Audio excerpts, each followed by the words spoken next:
पतसंस्थेच्या घोटाळ्यासंदर्भात अजित पवार यांची भेट घेतली सुरेश धस.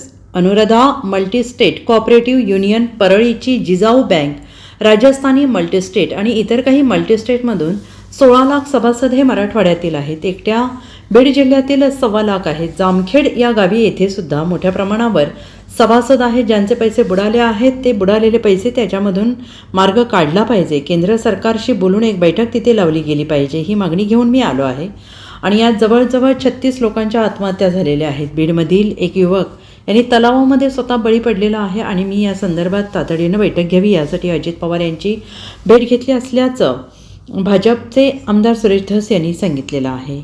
मराठवाड्यामध्ये झालेल्या पतसंस्थेच्या घोटाळ्याच्या संदर्भात भेटणार काय? अनुराधा मल्टीस्टेट कोऑपरेटिव्ह युनियन, त्याच्याच बरोबर जिजाऊ त्या परळीची एक बँक आहे, राजस्थानी मल्टीस्टेट आणि इतर काही जिजाऊ इतर मल्टीस्टेट, या सर्व मल्टीस्टेटमधून 16 लाख सभासद हे मराठवाड्यातले आहेत.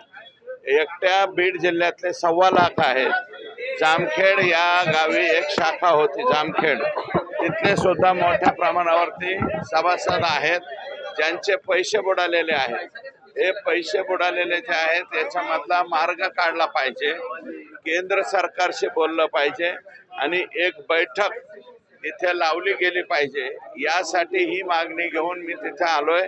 जवळपास 26 लोकांच्या आत्महत्या या प्रकरणामध्ये झालेल्या आहेत. बीडमधला एक युवक त्याने बिंदुसरा तलावामध्ये स्वतः बळी पडलेला आहे. त्यामुळं याची तातडीने बैठक घ्यावी अशा प्रकारची विनंती करण्यासाठी अजितदादांकडे मी आलो. Bureau report SBN Marathi, Mumbai.